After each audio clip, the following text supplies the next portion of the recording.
Mesdames et messieurs, Monsieur Ariel Veil, maire de Paris-Centre. Monsieur le ministre, Monsieur le secrétaire d'État, Madame la maire, chère Anne, avec tes adjoints, tous les élus de Paris qui sont ici présents, avec l'ensemble des associations. Et dire simplement quelques mots, nous étions à l'instant avec la maire de Paris, chère Anne, de l'autre côté de la Seine, à la préfecture de police pour la cérémonie traditionnelle. Et je suis tombé en sortant sur la plaque qui rappelait, j'en parlais à l'instant avec le général, la plaque qui rappelait que Leclerc avait signé la reddition des troupes allemandes qui commandaient Paris, là-bas, à la préfecture. Évidemment, ce centre de Paris, dont j'ai l'honneur d'être le maire, est un lieu entre Notre-Dame, l'hôtel de ville, la préfecture de police, qui, à toutes les époques, et en particulier pour cette fameuse journée du 25 août, qui a démarré en réalité le 24 août au soir, à peu près à ce moment-là où nous parlons, au début de cette cérémonie, avec l'arrivée des troupes de la 2e division. Et on sait, cette date n'aurait pas dû être si tôt dans le plan d'ensemble des Alliés. Cette date n'aurait pas dû se tenir si tôt s'il n'avait fallu la volonté d'un certain nombre de gens. Et je voudrais simplement dire que ce paradoxe, qui est que on occulte souvent une partie de l'histoire de la libération de Paris, derrière cette histoire, ce mythe qu'on aime beaucoup évidemment, de la volonté opiniâtre de Paris qui s'est libéré tout seul, on occulte souvent le vrai rôle de ceux qui l'ont vraiment libéré. Et je voudrais simplement en dire un mot, puisque en réalité Paris s'est évidemment pas libéré seul, de même que la France ne s'est pas libérée seule, et c'est toujours le moment, ces cérémonies de la libération de Paris, de rappeler le rôle évidemment extrêmement important des Alliés, de tous ces jeunes Canadiens, Américains, Anglais, qui sont venus mourir sur nos plages pour la libération de la France. Et en même temps, à côté des Alliés, on le sait, c'est le général Leclerc qui décide, évidemment avec l'assentiment général de Gaulle, de dévier de sa route pour pouvoir libérer Paris, parce qu'il avait compris qu'au-delà de son rôle symbolique, politiquement, ce serait une pièce maîtresse dans la victoire contre les Allemands. Et on connaît cette histoire, on connaît moins, effectivement, l'histoire de la 9e compagnie, la Nueve, la 9e compagnie presque exclusivement composée d'Espagnols sous le commandement du capitaine Drone, dont la fille était avec nous jusqu'à il n'y a pas longtemps, mais elle est un peu avec nous à côté de moi ici. Et c'est eux qui entrent ici. Et là, pour parler de ces hommes, de ces Espagnols qui sont engagés dans la libération de Paris, je ne crois pas qu'on puisse parler encore d'alliés, puisqu'au fond, ils sont dans la 2e division blindée du général Leclerc. Eh bien, ces hommes espagnols, sous ce commandement-là, sont plus que des alliés. Ils font partie de la troupe, et de la troupe sous commandement français. Je ne sais pas ce qu'on pourrait dire comme mot, peut-être qu'ils font partie de l'alliage, au sens du métal, au sens de la résistance d'un métal trempé qui est composé de plusieurs couches et de plusieurs composantes. Voilà, c'est tout ce que je voulais dire, c'était rappeler ce paradoxe qui fait qu'au nom de la libération du peuple de Paris par lui-même, on occulte souvent le rôle qu'ont joué des non-parisiens, des non-français même dans cette libération. Et la maire de Paris a mis bon ordre, puisque dès 2015, un an à peine après son élection, elle a souhaité d'abord ouvrir ce jardin, ce magnifique jardin, qui désormais est un jardin public, et non seulement un jardin public, mais un jardin qui s'appelle le Jardin des combattants de la Nueve depuis donc 2015, et qui permet que bien que cette histoire soit méconnue, elle soit un peu moins méconnue depuis 2015, et chaque année qui passe, elle l'est encore moins. Merci beaucoup. Madame Véronique Salou, de l'association 24 août 1944. Nous avons choisi cette année de rendre hommage à Colette Drone, parce que parler de Colette, c'est parler de la Nueve. Colette nous a quittés mercredi le 10 mars 2021. Compagne des Espagnols républicains de la Nueve, Colette n'a jamais manqué de rendez-vous, tant que sa santé le lui a permis, pour rappeler à tous, mais surtout aux jeunes, le combat pour la liberté mené au coude à coude avec son papa et ces Espagnols si indisciplinés, mais tellement courageux et solidaires. Dès qu'il s'agissait d'intervenir auprès d'élèves ou faire le parcours de l'entrée de la Nueve à Paris, elle était là, présente, toujours de belle humeur et disposée à compter par le menu les anecdotes qui ont égayé sa propre jeunesse. Elle était intarissable, drôle et tellement passionnante. Nous réalisons avec une grande tristesse combien elle disait vrai quand elle affirmait « Les hommes de la Nueve sont ma famille ». Elle-même était devenue notre famille de mémoire.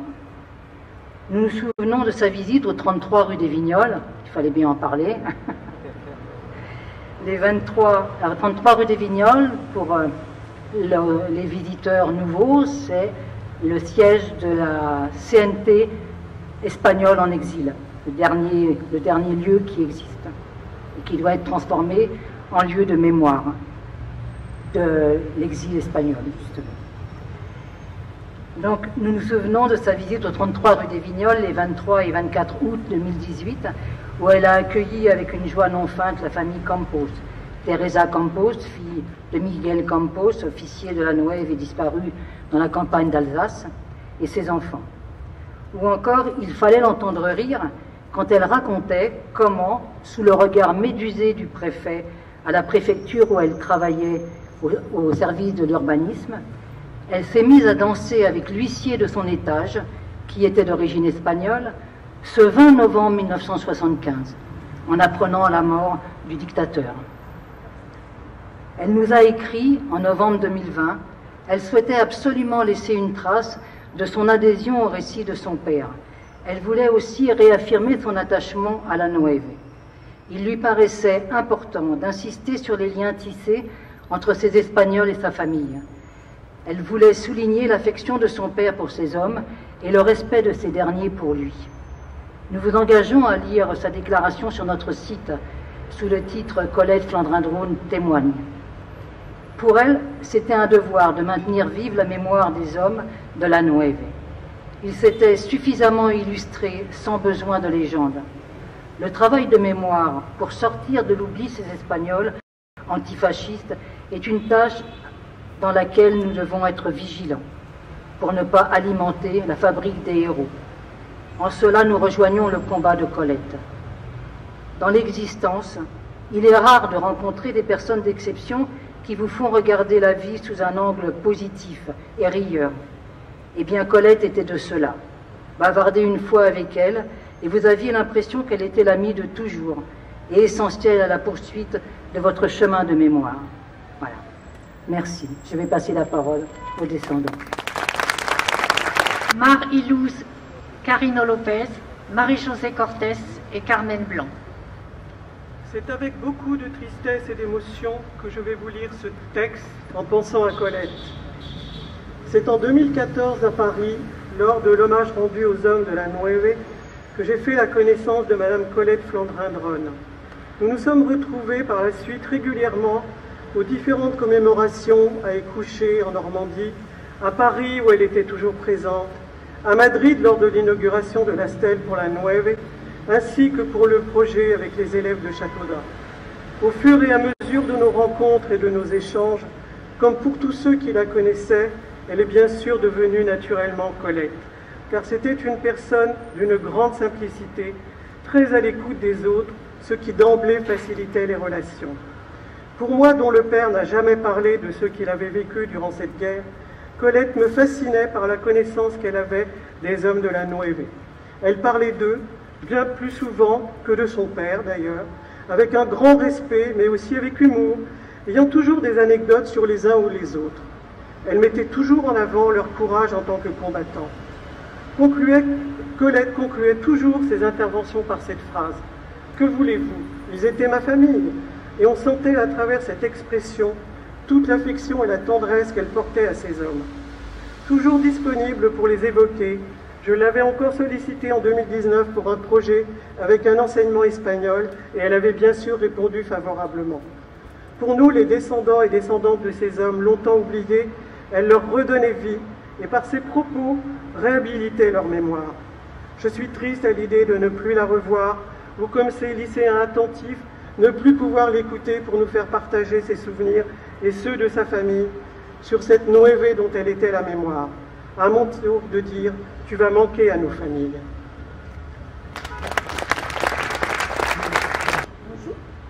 Colette, j'ai eu le bonheur de suivre les anciens avec tes parents puis ta maman depuis de fort longues dates. Tu as repris le flambeau tout naturellement avec abnégation et gentillesse, malgré ton travail et ta famille. Au début, je me souviens, les anciens cherchaient toujours Colette Drone, où ils ne t'ont jamais appelé par ton nom d'épouse, puis ce fut Colette, non par manque de respect ou familiarité, mais par affection et en remerciement pour avoir gardé cette entité qui était la Nueve. Ils t'avaient adopté. Par ta présence à chaque manifestation qui n'a jamais failli et ton implication quand l'un d'eux avait besoin de toi. Merci Colette pour ces moments partagés.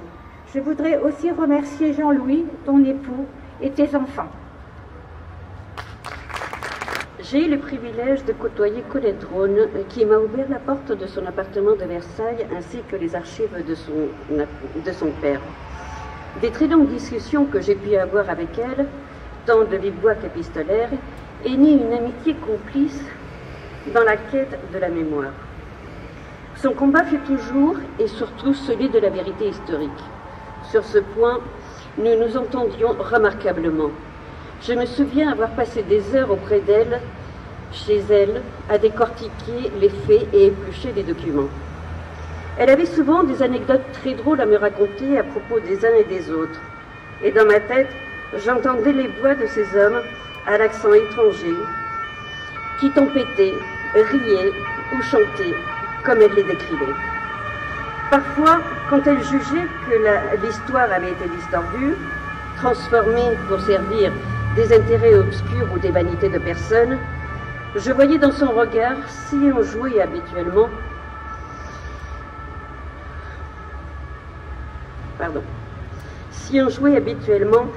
briller la tristesse baignée de colère. Dans ces moments, elle laissait même échapper des jurons dont nous étions ensemble étonnés avant d'en rire toutes les deux de bon cœur. Colette aimait se sentir proche de ces diables d'Espagnols, comme elle les nommait, paraphrasant son père. Elle se sentait chez elle, auprès d'eux. Mais ce qu'elle détestait le plus, c'était la fabrication de surhommes. Pour attirer son affection et son respect, il suffisait, à ses yeux, qu'ils aient accompli en toute simplicité ce qu'ils croyaient juste pour lutter contre le fascisme. Colette se plaisait à raconter de ces hommes ce qu'ils avaient de plus simple, de plus émouvant. Elle savait leur donner une dimension humaine attachante, comme on aime un oncle ou un ami. Elle parlait ainsi d'eux. Ils se rapprochaient de moi dans les années 60, quand je revenais d'Espagne, car ils voulaient savoir ce que pensaient les étudiants à Madrid, ce qui se faisait et ce qui se disait à Madrid. C'étaient des hommes rieurs, simples, modestes, des hommes divers, capables de s'engueuler les uns les autres, mais très unis, et l'expérience vécue les a marqués à jamais. À partir de la campagne d'Alsace, la Nueve est devenue une campagne franco-espagnole. Ceux qui les avaient rejoints, ils étaient jeunes, des jeunes pleins de bonne volonté, mais totalement inexpérimentés. Ils ont été pris en charge, protégés et éduqués par les Espagnols. Ils les ont traités comme leurs fils. Il a contribué à faire de la compagnie une compagnie très particulière dans la deuxième DD. Elle ramenait l'épopée à des faits très concrets comme les combattants de la Nueve ont toujours été en première ligne.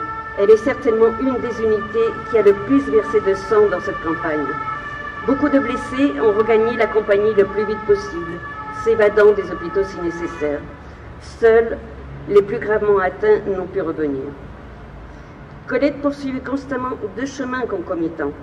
Celui de la transmission de l'histoire aux jeunes générations, on la trouvait souvent auprès de jeunes lycéens pour cela, et celui non moins de la vérité. Bien important. Aujourd'hui encore, cette vérité n'est pas tout entière en notre connaissance. Elle est même parfois déformée. Mais elle continue son chemin. Nous découvrons de nouveaux documents qui confirment ou infirment des faits et des légendes. Nous identifions de nouveaux membres de la Nueve comme Pedro Mauri. C'est tout à fait récent, ça date d'une semaine. Je sais que Colette aurait été heureuse de ces avancées et qu'elle aurait contribué autant qu'elle aurait pu à la mise à jour de ces nouveaux éléments. Pour cela et pour l'affection qui nous liait, j'éprouve toujours chagrin et regret comme lorsqu'une amie véritable vous manque.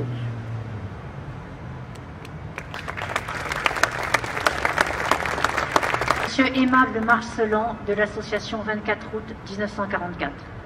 Cette année, nous avons perdu Colette Flandin-Drone, témoin chaleureuse des protagonistes de la Deuxième Guerre mondiale, et en particulier ceux de la libération de Paris, ceux de la Nueve. Nous avons aussi perdu José Torres, qui avait connu le sable du camp d'Argelès et qui plus tard, dans les années 60, apportait son tribut au combat antifranquiste. En octobre 2019, nous l'avions accueilli au Cervantes car il y exposait ses sculptures. Lui, le réfugié anarchiste de Rouen. Nous avons perdu Lina Arconada, mais pas sa magnifique photo qui apparaît dans l'exposition La Sangre no es agua de Pierre Gonor. Nous avons perdu le dernier brigadiste, Joseph Almudévar, qui jusqu'au bout de sa longue vie restera fidèle aux idéaux républicains. Ainsi, lors de l'hommage qui lui était fait à Valencia en 2018, au moment où l'hymne royal espagnol a retenti, il est descendu de l'estrade d'où il avait prononcé son discours.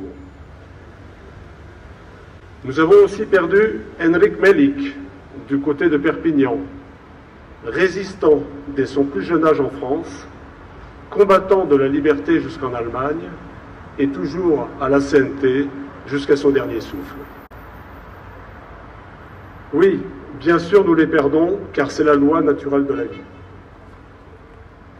Mais le travail de mémoire nous a rendu Ramona Domínguez Gil, la 643e victime d'Oradour-sur-Glane, ainsi que Pedro Mauri, le sergent-chef Pedro Castillo, membre de la Nueve et mort au cours de la bataille d'Alsace.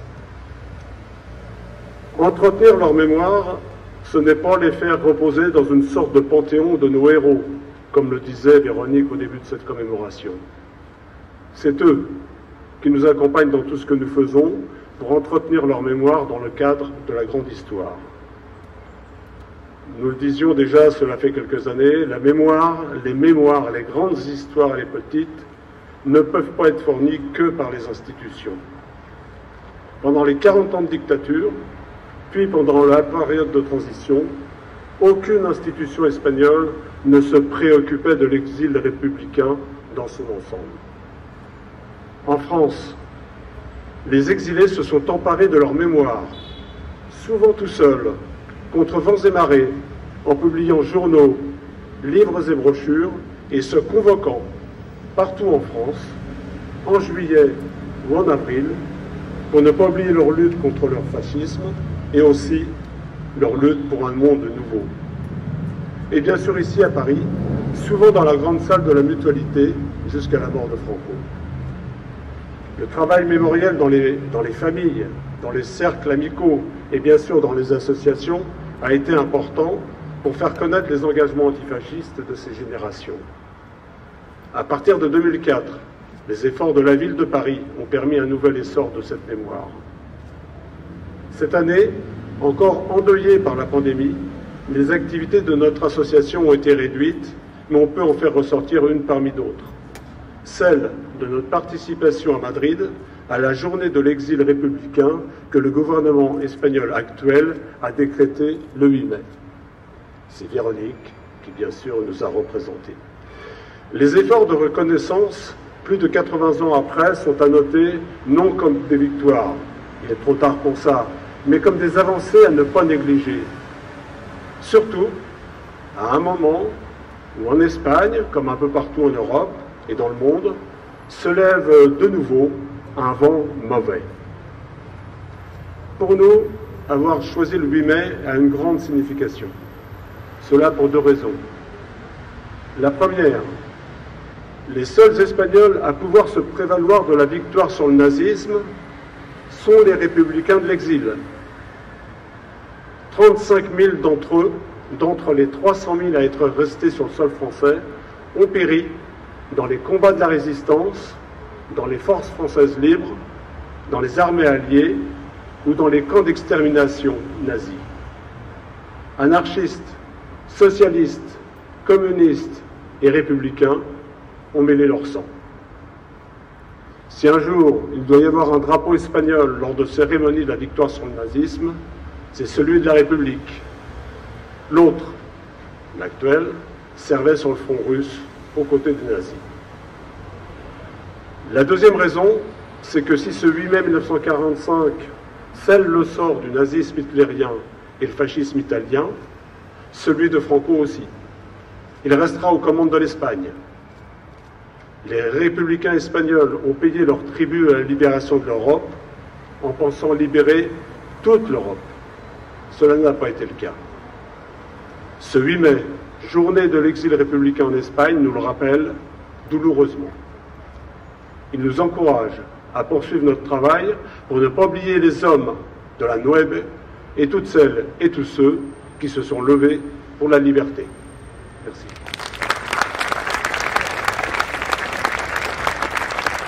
Monsieur Félix Bolaños, ministre de la Présidence, des Relations avec les Cortes et de la mémoire démocratique du gouvernement espagnol.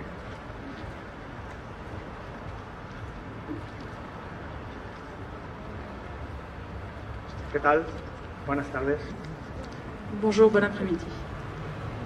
Veo que habláis la mayoría español, no soy francés, me dirigiré a vosotros en castellano.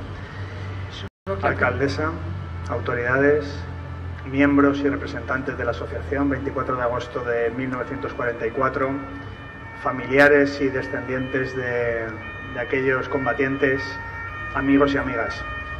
Es para mí un honor estar aquí.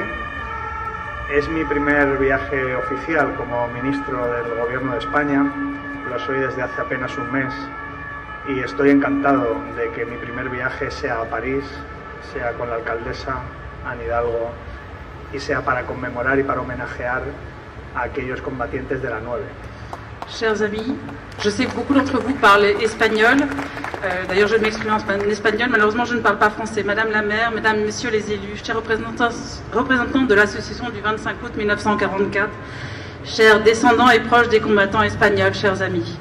Tout d'abord, je voudrais vous dire que c'est pour moi un honneur d'être ici avec vous et que pour mon premier voyage, je suis ministre depuis maintenant seulement un mois. C'est un plaisir de pouvoir commémorer ces combattants de la 9 avec vous et d'être aux côtés d'Anne et de pouvoir célébrer ce grand moment. C'est mon premier voyage et j'en suis très heureux.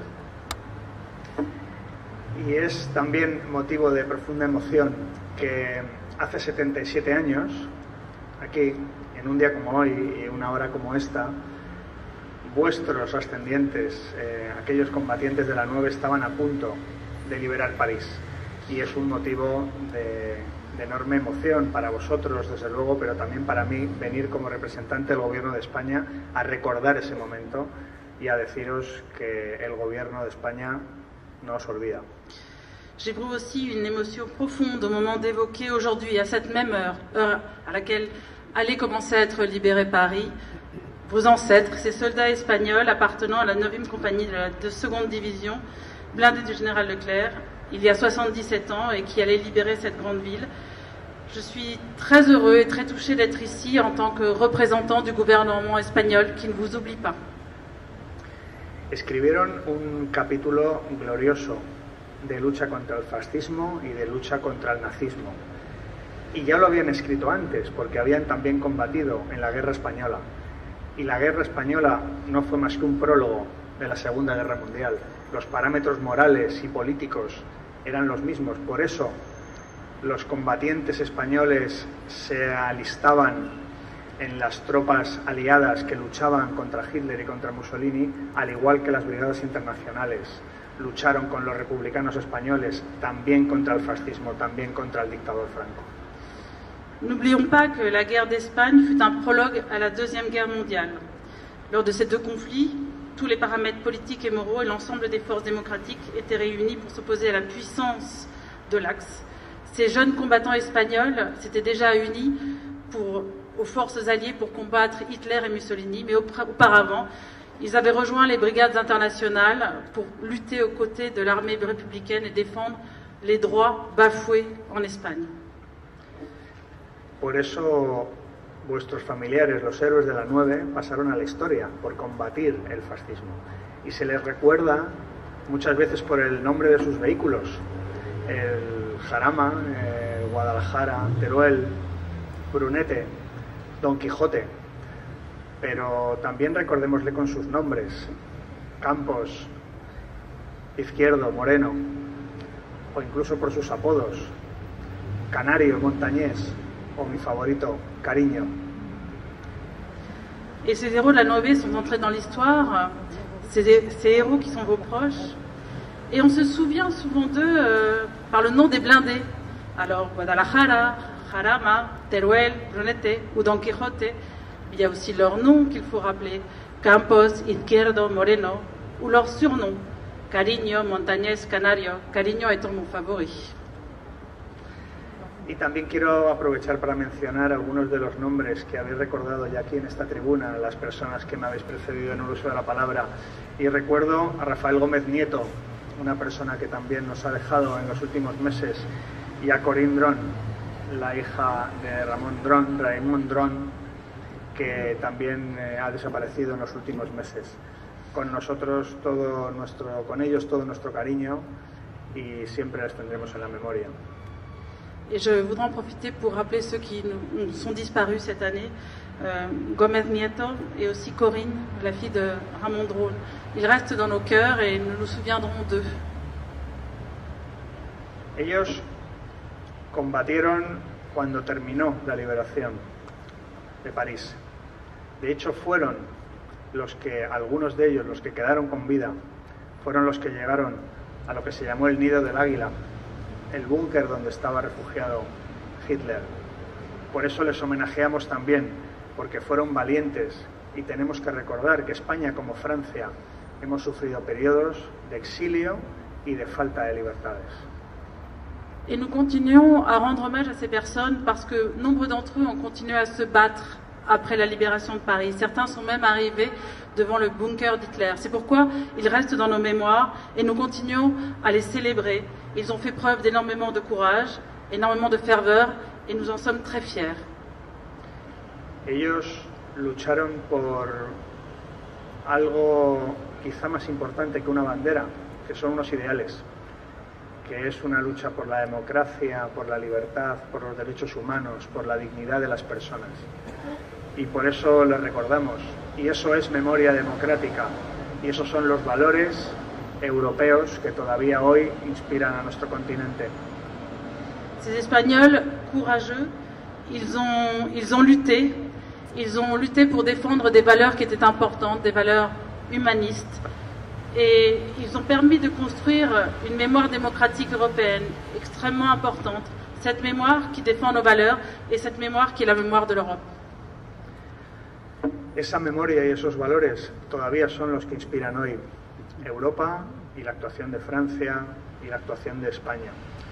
Y esos valores de defensa de la solidaridad y de los derechos humanos son los que hoy hacen y se traducen en que, por ejemplo, Europa esté recibiendo y evacuando a afganos y afganas que están huyendo del terror y del horror que hoy sucede en Afganistán.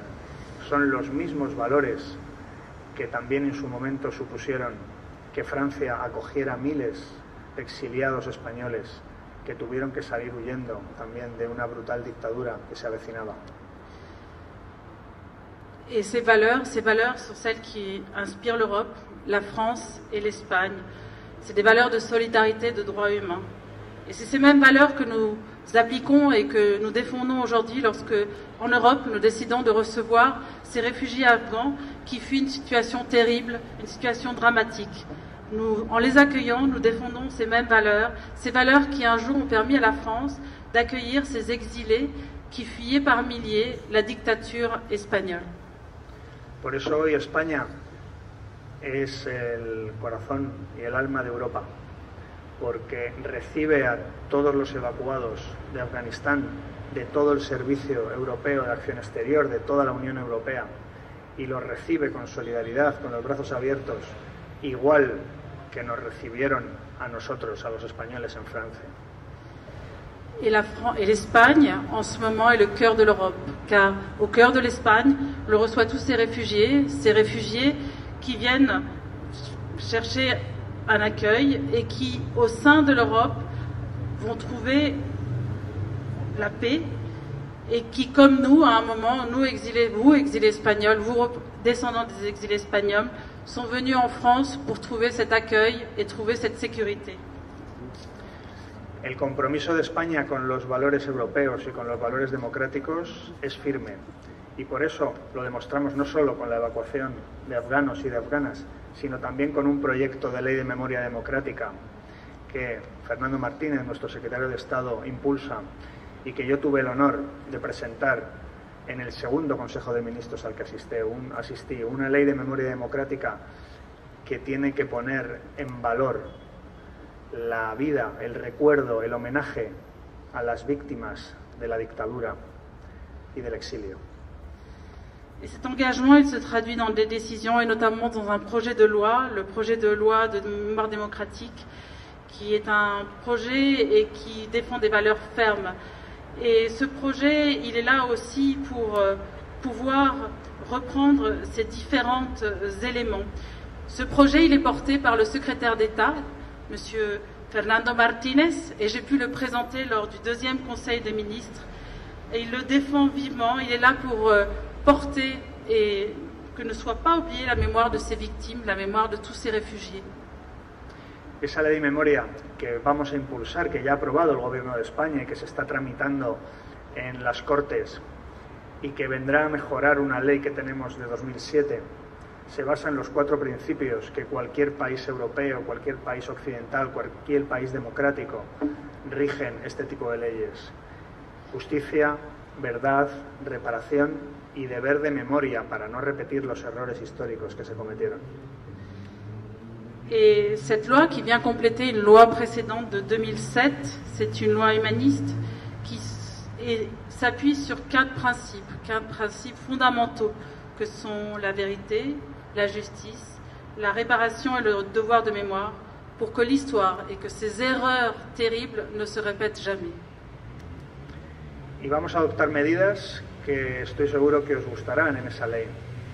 Por ejemplo, vamos a conceder la nacionalidad a todos los descendientes de exiliados y de exiliadas españolas, con independencia de que en este momento no hayan tenido o no tengan ningún vínculo con España. Les reconocemos a los exiliados y a las exiliadas, les recordamos y les honramos concediendo la nacionalidad a sus hijos y a sus hijas y a sus descendientes. Et comme première mesure, je pense qu'elle va vous plaire, nous allons donner aux personnes nées hors de l'Espagne, qui sont les descendants de ceux qui ont été exilés, la possibilité d'obtenir la nationalité espagnole. Peu importe le lieu de leur naissance, peu importe l'époque de leur naissance, eh bien, ils seront là, nous serons prêts à les accueillir, prêts à les prendre en notre sein, dans notre pays, et à leur offrir cette nationalité. También vamos a difundir y a investigar el exilio, para recordar trayectorias individuales, tan heroicas como las de vuestros ascendientes, y también lo que supuso el exilio para la recuperación de la democracia en España, para inculcar valores democráticos, de respeto, de democracia, de derechos humanos en toda Europa. Et aussi, nous allons mener à bien un travail de mémoire, un travail de recherche sur l'histoire, pour que l'action héroïque de vos ancêtres soit connue de tous, pour expliquer quel est son rôle dans le jeu démocratique et dans les valeurs démocratiques, pour que ces valeurs démocratiques soient toujours respectées. Y vamos también a poner en valor la contribución de las mujeres, que siempre tenéis más dificultades. La contribución de las mujeres que fueron víctimas de la guerra, de la dictadura, como lo fueron todos, pero especialmente las mujeres, que en ocasiones eran doblemente víctimas, porque también sufrían persecución o sufrían violencia, porque sus parejas, sus maridos, sus hijos, sus padres eran personas comprometidas con la democracia y con la república. Et aussi, nous allons faire un travail de mise en valeur de la contribution des femmes. Ces femmes qui trop souvent sont des victimes non seulement de la répression, mais aussi de la dictature, des guerres, double victimes car souvent elles sont persécutées en raison de leurs liens de parenté, de leur père, de leurs époux, de leurs compagnons. eh bien, nous allons leur rendre justice et nous allons contribuer à faire connaître leurs actions. Y vamos a otorgar relevancia a dos fechas. Alguna ya se ha dicho aquí por los representantes de la Asociación 24 de agosto del 44. La primera, el 8 de mayo, que se celebra la victoria europea contra el fascismo. Y nosotros en España vamos a recordar a las víctimas del exilio. La segunda fecha, el 31 de octubre, que es cuando se aprobó nuestra Constitución española en las Cortes. Ese día vamos a homenajear a todas las víctimas de la guerra civil y de la dictadura. Également, nous en avons déjà parlé, mais nous aurons deux dates extrêmement importantes et symboliques pour nous. Le 8 mai, date de l'armistice et de la victoire contre le fascisme et le nazisme, sera une journée du souvenir, comme l'a déjà dit le membre de l'association, du 24 août 1944, et nous sera une journée du souvenir des victimes de l'exil, de la guerre et de la dictature. Et puis le 31 octobre, date de l'adoption de la Constitution espagnole par le Parlement en 1978, sera une journée de commémoration et d'hommage à toutes les victimes de la guerre civile et de la dictature. Y termino ya.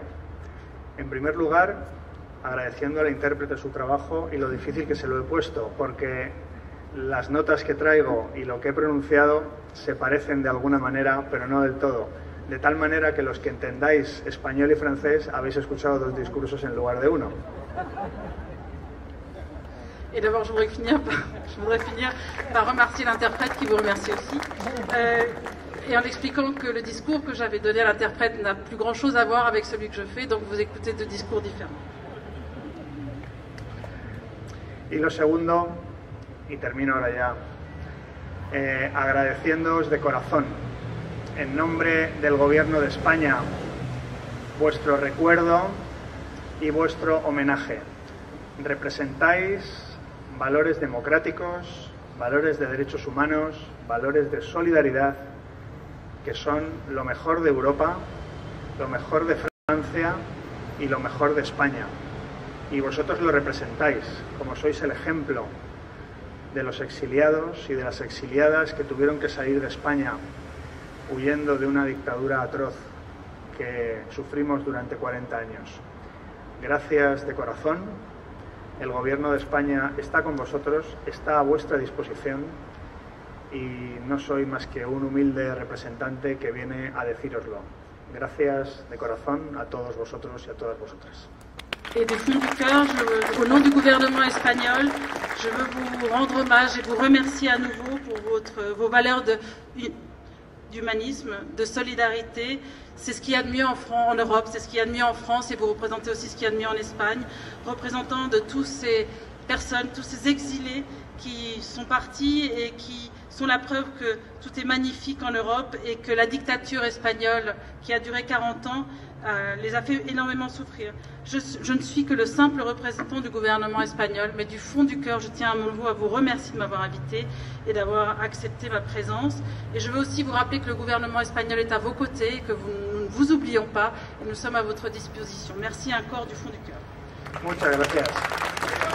Madame Anne Hidalgo, maire de Paris. Chers amis, querido ministro, querido Félix, querido Fernando, très très chers amis de l'association du 24 août 44, Monsieur le Général, les élus de Paris, je veux vraiment vous remercier d'être là, le maire du centre, mais aussi Emmanuel Grégoire, Laurence Patrice, je vois aussi Nicolas Bonnet, et puis Catherine Vieux-Charrier, qui a été aussi ma complice en 2014 pour porter cette commémoration et en faire ce moment de fidélité où je sais que nous avons plaisir à nous retrouver. Permettez-moi aussi de saluer Arnaud Ngacha, mon représentant, mon adjoint, pardon, je ne trouve plus mes mots, sur les questions internationales. Merci aussi à Evelyne Mesquida qui est là, parce que avec Véronique, avec Evelyne, cette histoire nous tient à cœur depuis longtemps et ça a été une affaire, une histoire qui a été portée par les associations, par la CNT, par la Fédération anarchiste, par le 33 rue des Vignobles, par les militants de gauche, les militants communistes, les militants qui portaient avec eux cette histoire de la République espagnole et de ces combattants de la Nueve, et puis les descendants de ces immigrés, de ces exilés qui sont là et dont je fais aussi un peu partie. Cette histoire, en fait, c'est une histoire qui se racontait un peu sous le manteau dans nos familles, mais qui n'était pas une histoire qui avait un plan officiel, qui n'était pas reconnu dans l'histoire de la libération de notre pays et de notre ville. Et en fait, il y a eu beaucoup de femmes qui se sont penchées sur cette histoire-là. Je faisais référence à Evelyne Mesquida, qui a fait tout ce travail de recherche. Je fais référence aussi, bien sûr, à Christine Lévis-Touzet, qui avait dirigé pendant longtemps le musée de la Libération, musée Jean Moulin, musée de la 2e DB. Et je fais référence à celles et ceux qui m'ont interpellée lors de ma première élection comme adjointe ici à Paris, il y a 20 ans maintenant. Je pense à un certain Manuel Diaz, qui était adjoint de Jacques Chirac, et qui m'a dit, en m'attrapant dans un couloir le jour de mon élection, « Tu as un rôle aussi à jouer dans cette histoire-là pour que enfin on la reconnaisse dans sa dimension officielle. » J'ai pris cette remarque très au sérieux, mais évidemment rien n'aurait pu être fait s'il n'y avait pas eu ce militantisme, ce soutien à cette mémoire portée par les associations, et je pense aussi bien sûr à la CNT. Et ce travail a pu se faire. Il a pu se faire de façon démocratique, de façon scientifique, mais aussi avec la passion et l'émotion qui guident celles et ceux qui sont encore aujourd'hui concernés par la guerre d'Espagne. Nous avons pu faire ce travail ensemble et faire une première reconnaissance en 2004 sur le quai, à quelques pas d'ici, où nous avions pu pour la première fois apporter le témoignage des combattants de la Nueve, de ce travail qui était en cours de réalisation. Je me souviens de Rafael Gómez Nieto qui était là, qui était présent. Je me souviens de ces drapeaux de la République espagnole déployés pour la première fois.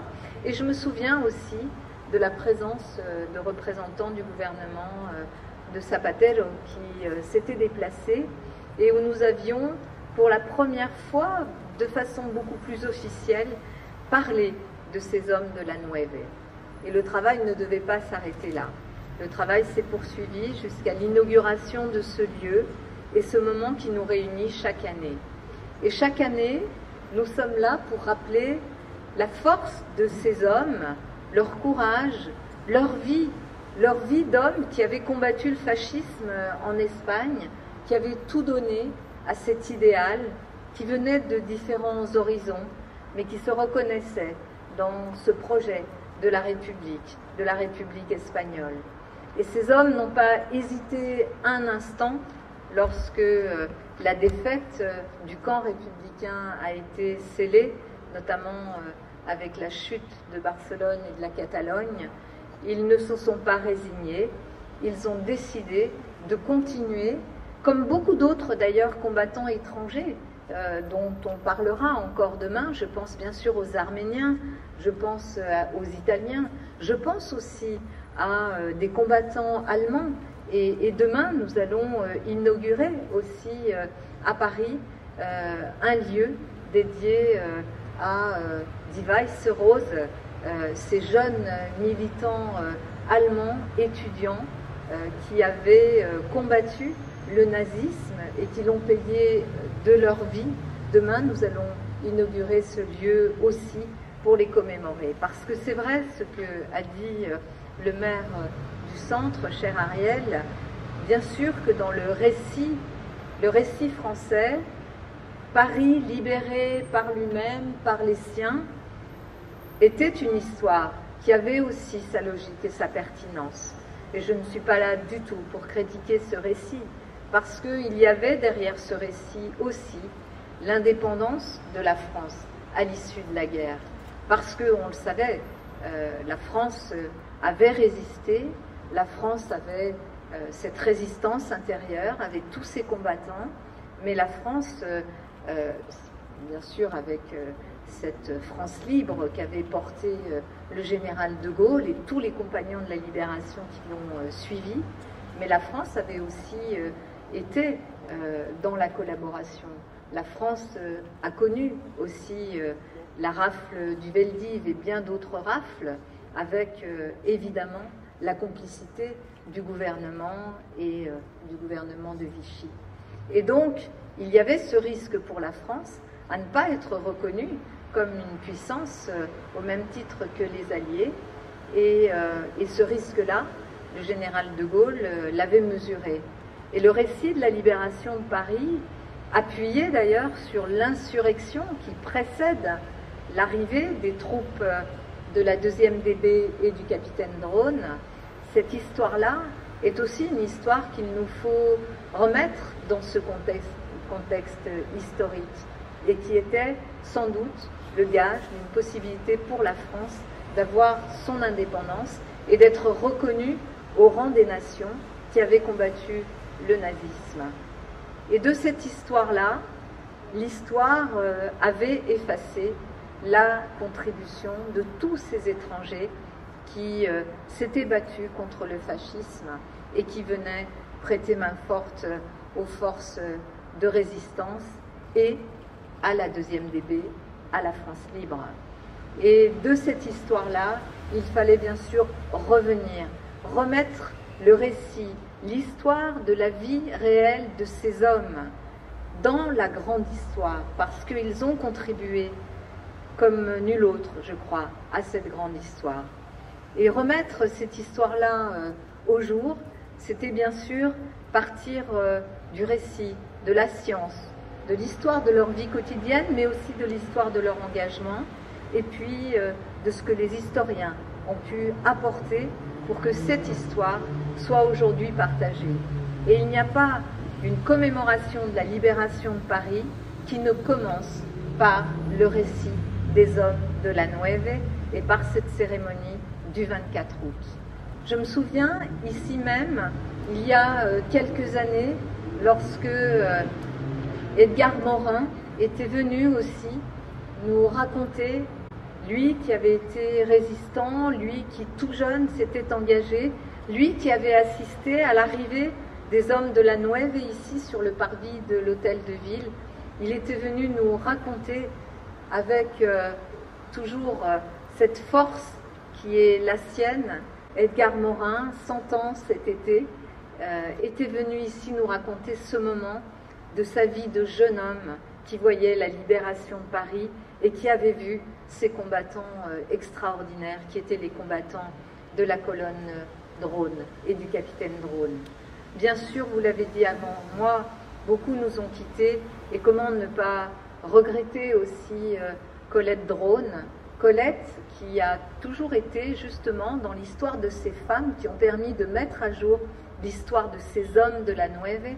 Colette a joué un rôle fondamental parce qu'elle le disait, c'était sa famille, parce qu'elle a fait de cette histoire son histoire et qu'elle s'est donné cette mission qu'elle faisait si bien avec tant de gentillesse, de générosité, cette mission de parler de ces hommes qui l'avaient vraiment touché au fond du cœur et qui, sans doute, auront orienté sa vie, comme on l'a vu elle-même, dans cette force qu'elle avait pour, envers et contre tout, raconter leur histoire, raconter l'histoire de celles et ceux qui avaient combattu le fascisme en Espagne, qui avaient continué et qui étaient ces hommes indisciplinés, ces hommes qui étaient, on l'a dit, d'un courage extraordinaire. Mais je suis d'accord avec ce qu'a dit l'association, avec ce que vous avez dit l'un et l'autre, l'association du 24 août. Il ne s'agit pas forcément de faire des héros. On sait que pour qu'il y ait un héros, il faut sûrement qu'il y ait aussi un homme et une femme ordinaires, un homme et une femme qui a appris à aimer, qui a appris à dire non, qui a appris aussi à reconnaître les valeurs. Et je suis d'accord avec vous, au fond de ces êtres-là, il y avait des hommes et des femmes qui étaient d'abord profondément humains et qui portaient cet humanisme, qui portaient cette humanité dans leur bataille. Et c'est ça que nous devons avant tout célébrer, parce qu'on a tendance aussi à faire des héros, des êtres surhumains, et donc finalement à ne pas pouvoir se reconnaître, à ne pas pouvoir partager. On sait les renoncements qu'ils ont dû avoir, on sait que leur vie a dû être une vie extrêmement dure. La mort était à chaque coin de leur vie. Et pourtant, ils étaient là et ils ont aimé, et ils ont été là, et ils ont fondé des familles, et ils ont transmis, et ils riaient, et ils pleuraient, comme le font tous les êtres humains. C'est cette humanité-là qu'il faut absolument que nous continuions à porter ensemble et à commémorer. Nous ne pouvons pas être des témoins de ce qu'ils ont vécu. Personne ne peut être le témoin de celles et ceux qui ont eu à combattre et à jouer leur vie à chaque instant. Mais nous avons reçu leur témoignage. Et ce témoignage-là, nous devons le livrer aux plus jeunes. Parce que c'est vrai qu'on peut toujours se poser la question, pourquoi commémorer ? Pourquoi commémorer ? Et Paris est une ville qui commémore beaucoup. Mais je pense que c'est notre fierté de commémorer. Il faut commémorer parce que les êtres humains imparfaits que nous sommes ont tendance à oublier. Et une tendance qui est d'ailleurs accentuée par les temps que nous vivons, où l'amnésie, une information qui en chasse une autre, est quelque chose de courant. Et si nous ne nous efforçons pas de commémorer, de nous souvenir, alors nous serons tous amnésiques. Alors, finalement, ces valeurs pour lesquelles ces hommes se sont battus, eh bien, nous les oublierons aussi, nous les perdrons, et nous relativiserons tout, et nous ne hiérarchiserons pas forcément les épreuves que nous avons à surmonter. Et une des épreuves que nous avons à surmonter, c'est quand même de permettre à nos démocraties de vivre. Et je veux dire ici que je suis heureuse, fière, et je veux vraiment remercier Fernando, Félix, le gouvernement espagnol de Pedro Sánchez pour ce travail qu'ils sont en train de faire, qui est un travail très courageux. On l'a vu, cela a soulevé beaucoup d'opposition. Cela a même conduit une partie de l'extrême droite espagnole à se reconstituer. On voit que ce travail-là, évidemment, s'il est encore aussi difficile à faire, c'est qu'il faut le faire. Parce que si on ne le fait pas, eh bien, on passe à côté de notre responsabilité historique, notre responsabilité de dirigeant aujourd'hui. Et je veux vraiment saluer le travail qui est fait. Je pense que le choix de la date du 8 mai est une date extrêmement importante parce que je me souviens d'une conversation il y a quelques années ici, une conversation que j'ai pu avoir aussi avec Pedro Sánchez. C'est vrai que l'Espagne, qui a connu ensuite 40 ans de dictature, n'a pas célébré la fin de la Deuxième Guerre mondiale, alors que l'Espagne a été le théâtre qui a précédé cette Deuxième Guerre mondiale, que ce soit Guernica ou que ce soit aussi les massacres qui ont eu lieu, cette fameuse desbandada de Malaga qui a vu ces civils. Mon père était dans cette colonne de réfugiés, ces civils attaqués par la mer, par les airs, par aussi des troupes à pied. C'était un massacre de civils, de milliers de civils, et qui était aussi une forme de répétition de ce que l'on allait voir ailleurs qu'en Espagne, partout en Europe. Et l'Espagne n'avait pas cette date qui la reliait à l'Europe dans ce récit d'une libération contre le fascisme et la dictature. Et je trouve que pouvoir commémorer le 8 mai, finalement, qui est la date de la fin de la Deuxième Guerre mondiale, aujourd'hui aussi avec l'Espagne, grâce à ce travail de mémoire et cette inscription dans notre histoire commune européenne est quelque chose d'extrêmement puissant sur le plan symbolique, mais aussi sur le plan de ce que nous sommes en Europe et de cette défense de nos démocraties. Je pense que ces actes-là qui ont été posés sont aussi des actes très courageux. Et je veux vraiment remercier le gouvernement espagnol de l'avoir fait et d'être fidèle à ce moment que nous avons ensemble. Alors pourquoi commémorer? Pour éviter qu'on ne retombe dans ces pièges de la haine de l'autre, de la stigmatisation, dans ces pièges qui consistent à fragmenter des sociétés, qui consistent à attiser la haine, qui consistent à chercher des différences dans les humains que nous sommes, à considérer qu'il n'y aurait pas de valeur universelle, que tout cela serait culturel et à relativiser. Je pense que nous devons combattre ces idées-là, parce que non, il n'y a rien qui justifie, par exemple, qu'aujourd'hui, en Afghanistan, à nouveau, les femmes soient emmurées, que les femmes soient à nouveau considérées comme des êtres impurs, de second ou de troisième rang. Et nous sommes au XXIe siècle, en 2021, et je considère que les souffrances d'une femme afghane sont des souffrances que les femmes françaises, les femmes européennes doivent aussi porter, prendre avec elles comme un devoir au nom de ces valeurs que notamment ces hommes de la Nueve, que tous ces résistants nous ont transmis. Il n'y a pas de relativisme à avoir. Il n'y a aucune appropriation de l'histoire de ces femmes à vouloir les défendre contre justement cette forme d'esclavage et de négation de leur vie humaine en tant que femmes. Et c'est pour ça qu'il faut continuer à se battre et à continuer aussi à porter cette histoire qui est notre histoire commune. Ce travail de mémoire, plus tous ceux qui ont été les témoins directs de l'époque nous quittent, et ils nous quittent malheureusement aujourd'hui, parce qu'ils sont tous très très âgés, plus les responsables que nous sommes, les femmes et les hommes, les citoyens que nous sommes, engagés, militants politiques, militants associatifs, nous devons porter cette histoire-là. Pas pour nous l'approprier, mais pour dire ce qu'elle nous a appris, en quoi elle nous a permis aussi de construire nos vies dans la liberté.